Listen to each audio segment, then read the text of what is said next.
Entonces, ahora vamos a empezar con el tema sobre Parkinson, ¿ok? De farmacología. Entonces vamos a prestar atención. El Día Mundial del Parkinson es el 11 de abril. Y la idea es que en este año y para adelante se pretende mejorar el acceso, el diagnóstico y tratamiento.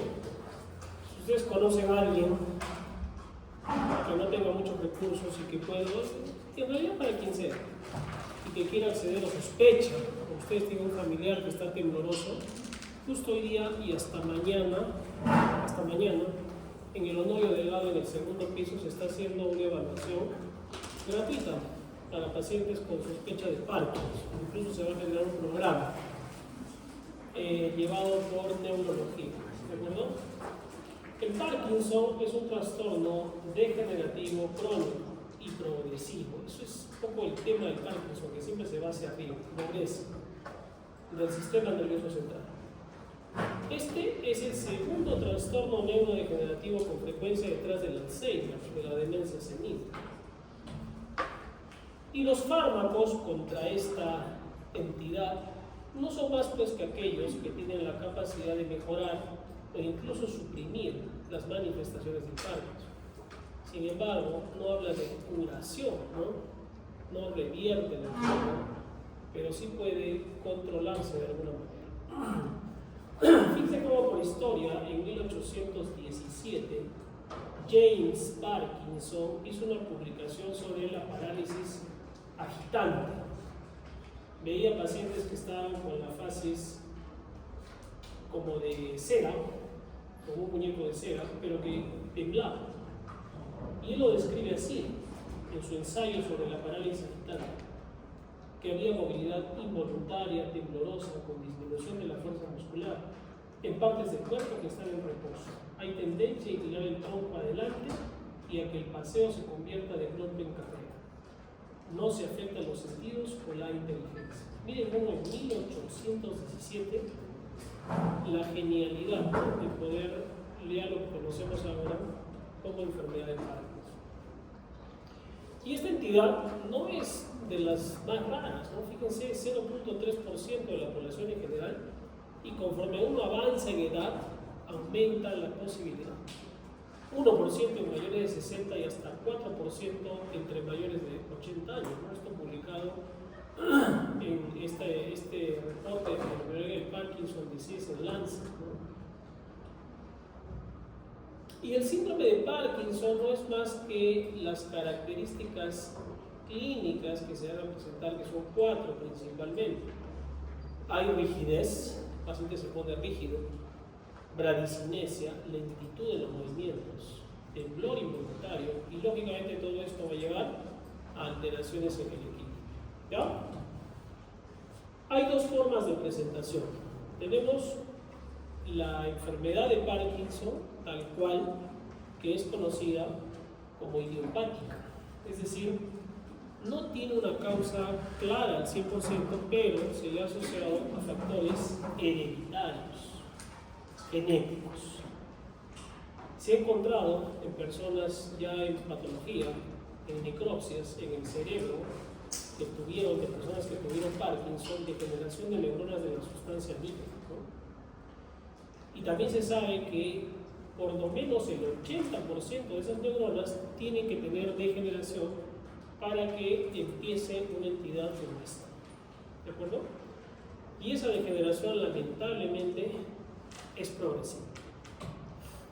Existen involucrados mecanismos oxidativos, acción de toxinas, la parte genética, incluso el propio desgaste neuronal, ¿no?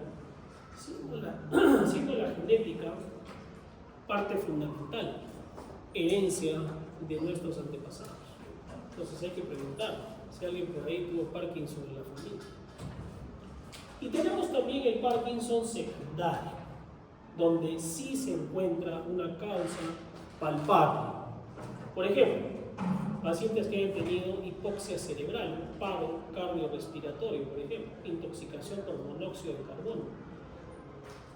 Se encontró mucho en mineros en estas minas de manganeso, que generan daño neurológico. pacientes con meningitis y meningoencefalitis que hayan tenido antes podían desencadenar en un Parkinson, o por drogas antipsicóticas de uso crónico como la clorpromazina. Es decir, acá encontramos algunas posibilidades ya que pudieran manejarse, ¿no? Y el Parkinson, como pueden ver en esta imagen, suele ser tan brutal en cuanto a su presentación como esto, ¿no? De pronto, ustedes ven, yo recuerdo mucho a un colega ya mayor, que yo lo vi un año antes de la pandemia, que estaba bien, estaba así. Y de pronto a la mitad de la pandemia ya estaba así. O sea, fueron en razón de 3, 4 años que degeneró terriblemente. Y miren todo lo que se puede generar, ¿no? Esa lista enorme en cuanto a temblor esencial, parálisis supranuclear, atrofia, degeneración. Todas las posibilidades estas asociadas están en relación, que pueden estar en relación a alguna causa, tienen que ser investigadas porque podrían estar en el diagnóstico diferencial, del Parkinson. ¿De acuerdo? Por lo tanto, si ustedes ven la lista, prácticamente cualquier lesión cerebral potencialmente podría desencadenar en un Parkinson, ¿no? Tratando de buscar un Parkinson secundario. Y esto es terrible, terrible para el paciente, terrible para la familia, porque como vamos a ver las características clínicas, y como ya lo dijo Parkinson en su escrito en los años 1800, ¿no? Se prevalecen el pensamiento, la inteligencia, o sea, la persona se da cuenta. Es como que vivir dentro de un muñeco de cera, ¿no? Terrible.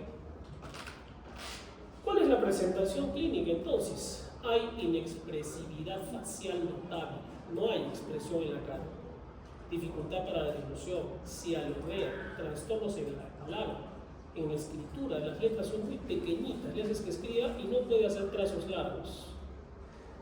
Dificultad para empezar la marcha, el paciente está así, empieza la marcha y empieza a correr prácticamente. Las facultades mentales están completas y eso tal vez lo haga más terrible esto, ¿no? La reacción emocional obviamente va a ser de una gran depresión. Tal vez sea lo más lamentable, ¿no? Entonces, a través de la historia tenemos celebrities que han cursado con esta enfermedad. Él está fallecido recientemente y él también no hace mucho, ¿no? ¿Sí? ¿Quién es él? Ozzy Osbourne, ¿no? ¿De qué banda? Black Sabbath. Que se comía los murciélagos. ¿Han escuchado su música una vez? Sí, no es tan mala. Tenía Parkinson. Michael J. Fox, ¿no? ¿Han visto la película seguro? ¿O no? Volver al futuro. Es la que es más famosa. Veanla, es muy buena. Es una saga, ¿no? De 3 películas. 3 son, 3. Y Robin Williams, ¿no? Conocidos con Parkinson, ¿no? Imagínense que pueden tener acceso al manejo, a tratamiento, pero aún así con una enfermedad progresiva, severa, discapacitante hasta cierto punto. Hoy en día, con los tratamientos, los pacientes viven más tiempo, pero también ha hecho pues que la demencia aparezca en algún momento de la vida por esa prolongación en su existencia. Fíjense lo que pasa en los pacientes, en el cerebro de los pacientes con Parkinson. Hay un deterioro de la sustancia negra y se produce una baja en el nivel de la dopamina. Al haber una disminución en la dopamina, se va a exacerbar la presencia de acetilcolina, aumenta la acetilcolina. Y eso, ¿qué va a generar? Que produzca un exceso de actividad que cause el mal de Parkinson. Así de simple, ¿no? En cuanto a la fisiopatología o la fisiopatogenia. Muy bien, vamos al curso. Y ahora, ¿qué hacemos? ¿Qué se te ocurre? ¿Qué tratamientos se te ocurren? Ya sabemos qué es, ya sabemos por qué se produce, ¿no? Hay un déficit de ¿qué? De dopamina, y hay un aumento de acetilcolina. Entonces, ¿qué hacemos? ¿Qué podemos hacer? Darle dopamina, de alguna manera. Otra podría ser que suprimir la acetilcolina. ¿De acuerdo? Entonces vamos a entrar un poco a entender qué es lo que podemos hacer. Entonces, primero, obviamente tratar de aumentar la influencia dopamínea, ¿no? Un primer grupo de drogas antiparkinsonianos que aumentan pues, la actividad dopaminérgica directamente y también disminuir la actividad de la acetilcolina. ¿De acuerdo?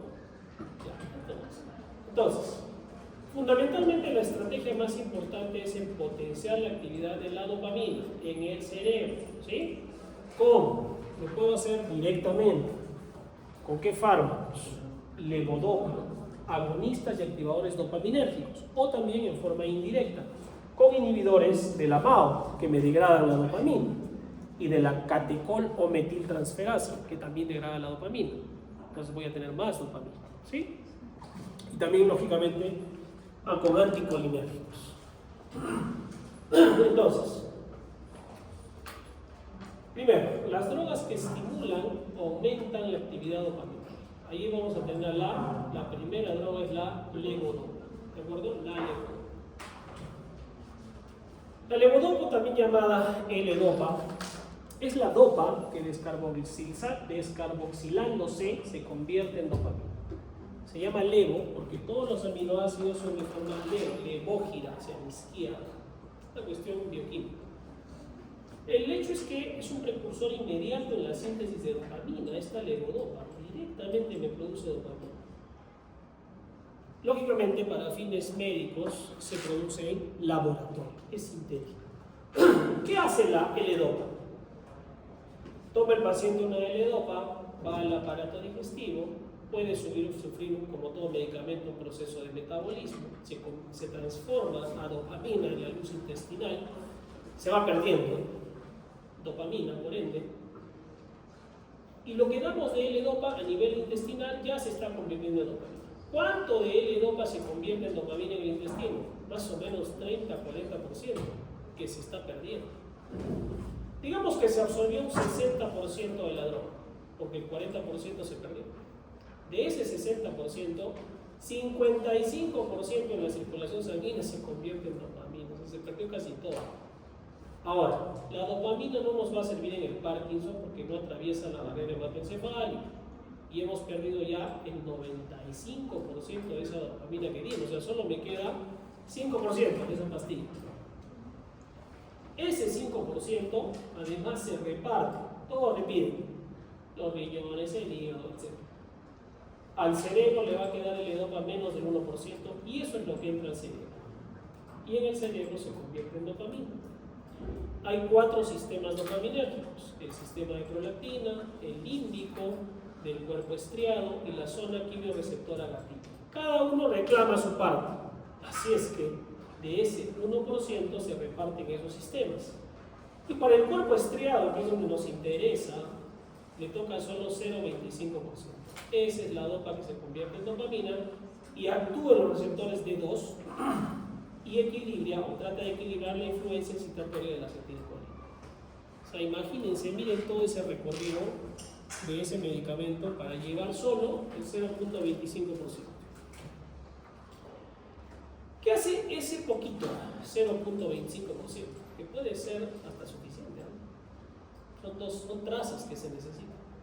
El paciente va a tener que menos rigidez, disminuye la lentitud, mejora el temblor, mejora los trastornos de equilibrio, reduce la inexpresividad, mejora la cialorrea, mejora los trastornos de la palabra, mejora los trastornos de la marcha, mejora la depresión, mejora su cuidado por sí mismo. Es decir, vamos a ver que hay una reversión de la sintomatología que hemos descrito.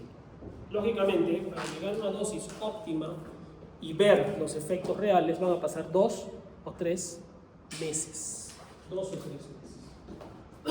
Muy bien. Hay otros efectos en el sistema nervioso central que también van a estar aumentados.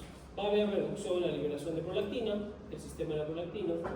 A nivel del sistema límbico habrá excitación psicomotora e inclusive alucinaciones. Fíjense, ese es como un marcador de que ya te estás pasando la dosis. Y en la zona quimioreceptora se pueden producir vómitos. Todos estos son pues efectos colaterales, ¿no?, de la administración de la droga. sistema nervioso periférico puede haber arritmias e hipotensión ortostática. Por ende hay que tener cuidado también en la parte cardiovascular cuando administramos el levodopa a un paciente. Ahora, ¿qué les parece? Pues del 100% de una tableta que estamos perdiendo más del 95%. Eso no está bien, ¿no? Es mucho. Por lo tanto, en ciencia se empezó a ver que era demasiada la pérdida. Entonces, ¿qué podemos hacer para que la levodopa entre en mayor cantidad al cerebro? Habrá un inhibidor de la destrucción de la enzima que degrada o detener la enzima que degrada la dopamina. Se consiguió, por lo tanto, un inhibidor que inhiba la descarboxilasa a nivel periférico. Dos de esos, la carbidopa y la benseracida. Y de ahí surgió el fármaco levodopa más carbidopa. La carbidopa no es más que un suicida que va a la enzima descarboxilasa, que es la que degrada la dopamina, para que haya más dopamina circulante a nivel del cerebro. Entonces, si combinamos 4 partes de levodopa por una de carbidopa o benseracida, por ejemplo 100 miligramos de levodopa con 25 miligramos de carbidopa, inhibimos a la descarboxilasa y vamos a tener mayor cantidad de levodopa en el cerebro. ¿De acuerdo? Entonces ya no me va a quedar menos del 1%. Vamos a tener hasta el 5%, se va a quintuplicar la cantidad. Por lo tanto, ¿qué me permitirá esa combinación con carbidopa? Disminuir la dosis de levodopa, por ende, menos efectos colaterales. Pero la levodopa también se convierte en otras sustancias, ¿de acuerdo? A nivel periférico. Y hay una enzima que es la COMT, la catecolometiltransferasa. También metaboliza las catecolaminas, degrada también a la levodopa. ¿Qué hacemos? Inhibir pues enzima a la COMT. Y ahí surgieron otros medicamentos, la tolcapona y entacapona. Inhiben a nivel periférico a la COMT, por ende va a haber más cantidad de levodopa que entra al cerebro.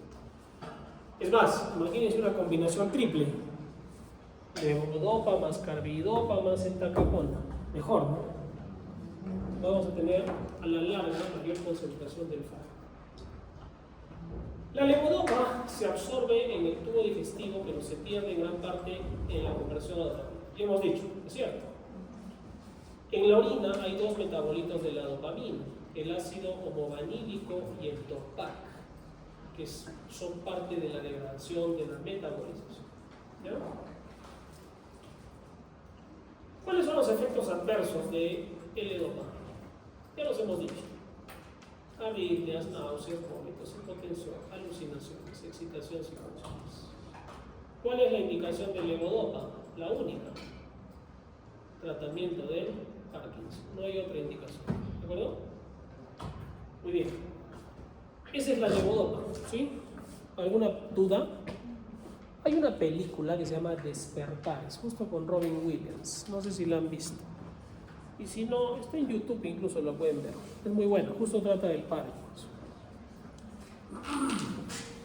No necesitan convertirse en dopamina estos fármacos, sino van al receptor D2 en el cuerpo estriado y lo estimulan, como si fueran dopamina, pero no son dopamina.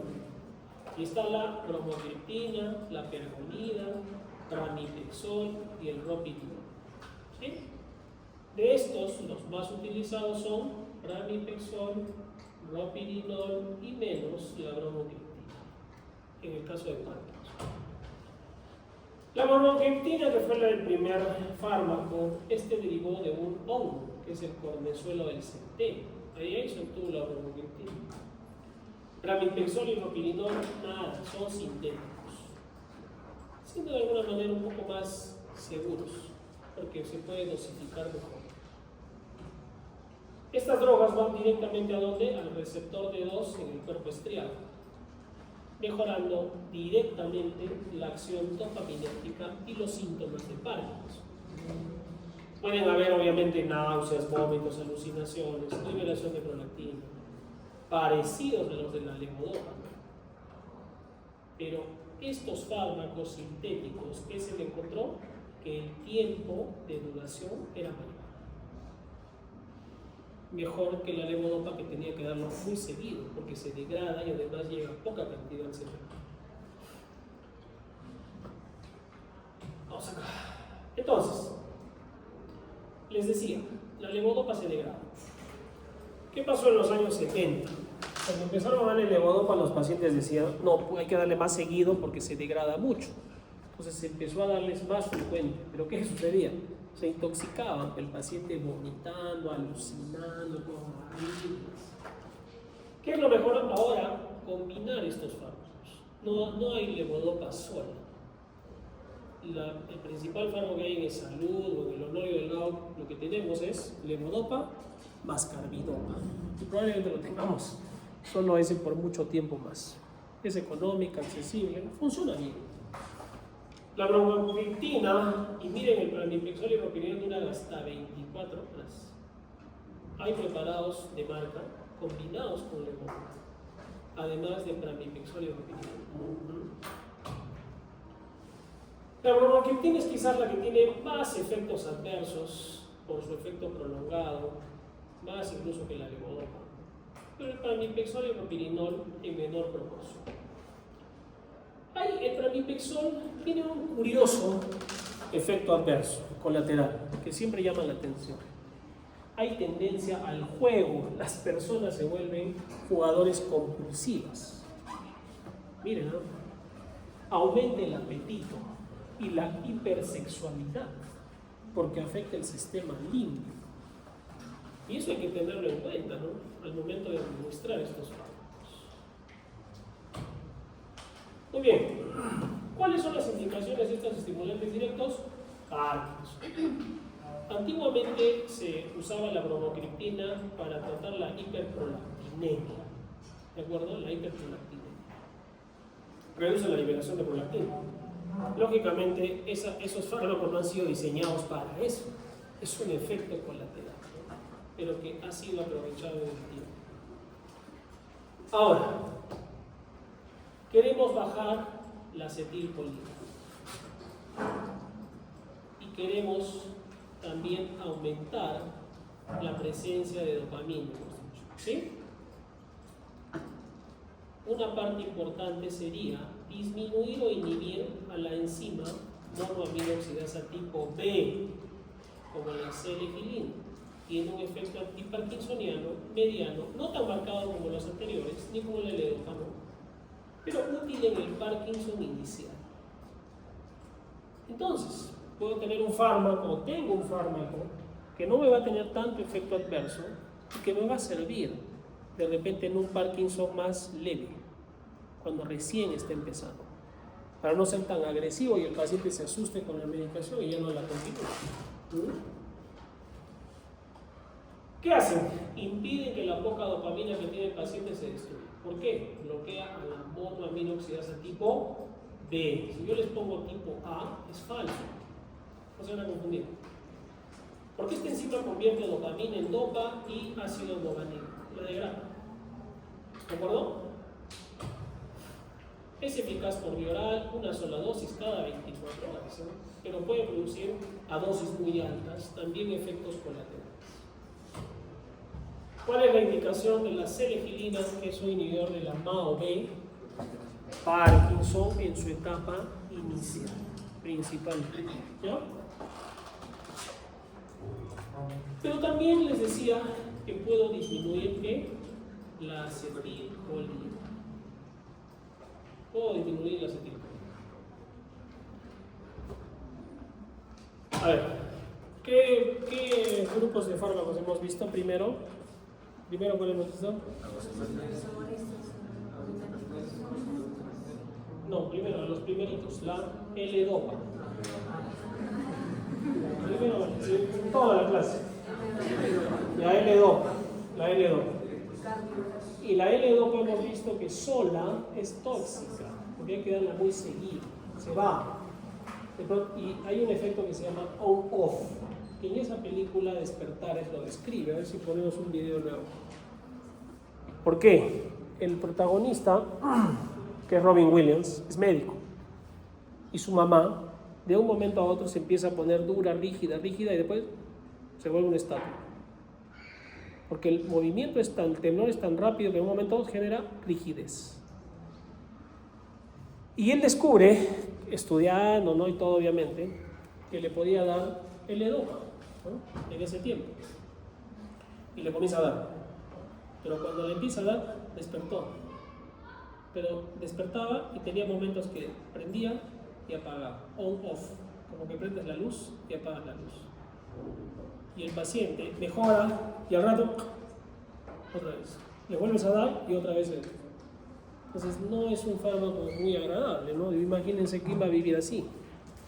Por eso, ¿qué se le asoció a la levodopa? La carbidopa. Entonces me daba más tiempo. ¿Sí? Ese es el primer grupo de fármacos. Y surgió otro, ¿no? Los inhibidores de la COMT, ¿no? Que es una enzima periférica, ¿como cuál? Tolcapona y entacapona, ¿ya?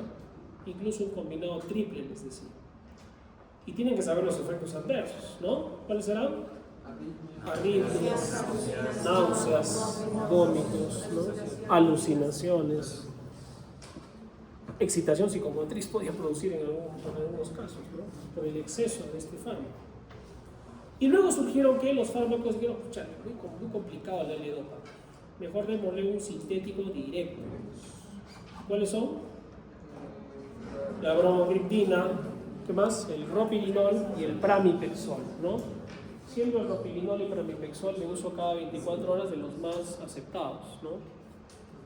Si lo das desde el punto de vista terapéutico en dosis adecuada. Ya, después de eso, ¿cuál? ¿Qué otros fármacos? Inhibir a la monoaminoxidasa tipo B todavía. ¿Cómo se llama ese fármaco? La selegirina en estadios iniciales del Parkinson va perfecto, ¿ya? Finalmente, los anticolinérgicos. Dijimos en la fisiopatología que la acetilcolina estaba muy alta. Y eso es lo que pasa. Bloqueemos con la acetilcolina. Triexifenidina, piperideno, benzotropina, metilxeno. Piperideno es de los más conocidos y con el cual disponemos, ¿no? Entonces, estos fármacos, cuando llegan al sistema nervioso central, bloquean el receptor M1. ¿Se acuerdan de los receptores M1? Muscarínicos. E impiden así la acción de la acetilcolina, ¿no? Disminuye, por lo tanto, el efecto de la acetilcolina. Entonces, si haya poca dopamina, se puede equilibrar ese paciente. Mejora por Parkinson. Mejora la rigidez, la bradicinesia, la benzotropina mejora más el temblor, el metilxeno, temblor y rigidez. Pero, cuidado, que también tiene no solo efecto central, sino también periférico, tipo atropina. Pucha. Ahí cambió todo, ¿no? Porque ¿cuál es el efecto atropínico?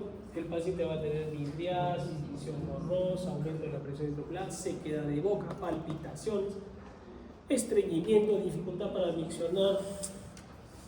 Se malogró todo. Por eso hay que tener la dosis en control médico para poder no generar estos efectos colaterales, ¿ya? Se metabolizan completamente en el hígado, se dan cada 8 horas. Hay preparados inyectables de estos. Efectos adversos, ya les dije. Los más importantes, atropínicos. ¿Para qué sirven? Para tratar el Parkinson. Ajá. ¿Cuáles son? Paciente varón de 60 años con glaucoma de ángulo cerrado. Presenta síntomas de Parkinson y veo que en sus indicaciones está recibiendo... ¿Cuál? No, y los fármacos que estamos estudiando. ¿Cuáles son? Piperideno. ¿Está bien? No, pues está contraindicado. No hay que darle, hay que quitarlo porque vas a empeorar el glaucoma. O si tiene retención de orina por hiperplasia prostática, también está contraindicado. ¿Se dan cuenta? ¿Ya? Cuidado con el piperideno principalmente. ¿Sí? Entonces,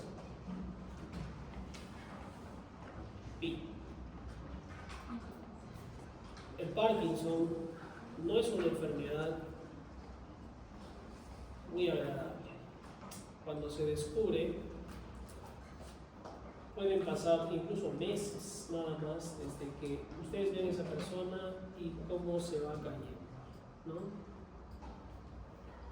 Les decía al inicio, hoy día y mañana a partir de las 8 están, si conocen a alguien que no pueda ir, están haciendo evaluaciones neurológicas para Parkinson en el hospital, en el segundo piso por neurología. Y se va a hacer una evaluación. A ver, ¿ustedes qué creen? ¿Que el manejo es solo farmacológico? Esto merece un manejo multidisciplinario, ¿no? Psicológico, psiquiátrico, la familia, neurológico, terapia de rehabilitación física, ejercicios. O sea, es todo un sistema que debería estar en estas personas. En el 2026 existe un tratamiento de electroestimulación quirúrgica. Se introduce un aparato por el cerebro hasta la zona del cuerpo estriado para estimular la producción de dopamina, ¿ya?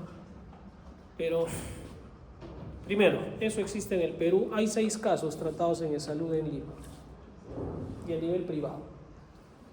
En Sudamérica lo hacen en Argentina en mayor cantidad y en Brasil. ¿Cuánto cuesta? Más o menos, solo los aparatos que tienes que conseguir, pero obviamente te lo dan ahí, bordea los $15,000. Más el tratamiento, que no es uno solo, todo un tratamiento de electroestimulación bordea los entre $45,000 a $60,000.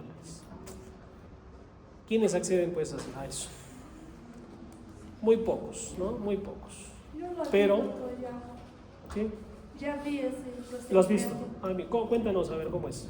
Es que cuando hacía rotaciones, enfermería, yo presencié ese procedimiento. El paciente no duerme, ¿no? Se queda despierto y se dan como descargas eléctricas para mejorar los síntomas de Parkinson. Y en Brasil normalmente se hace en el sistema público. Así es. Esa es la ventaja, ¿no? En el salud les he dicho que lo hacen. ¿Y por qué el paciente está despierto? Justamente para comprobar, pues, porque el paciente está... Entonces le hacen y de pronto ya no tiembla. O sea, es como un milagro, ¿no? Y ya está, se cura. Pero es muy costoso.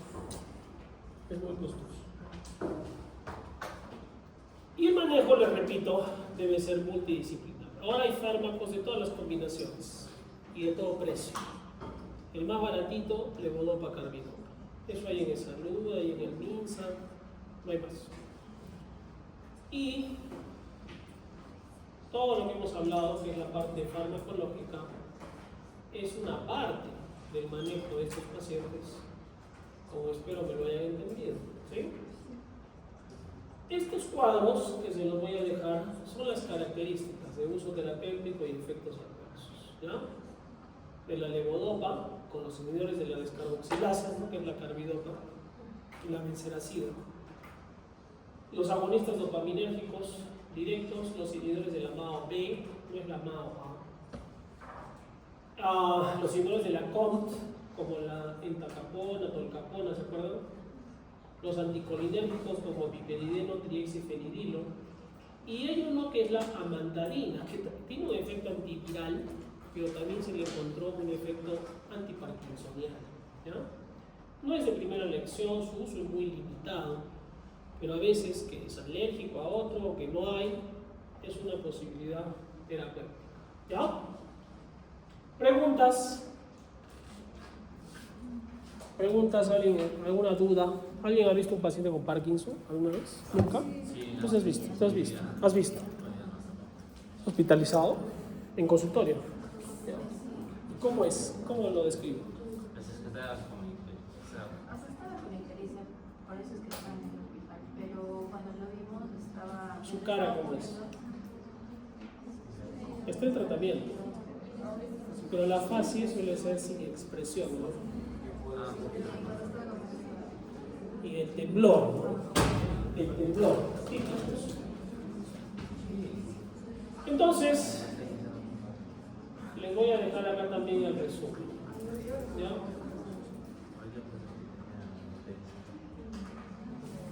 Finalmente,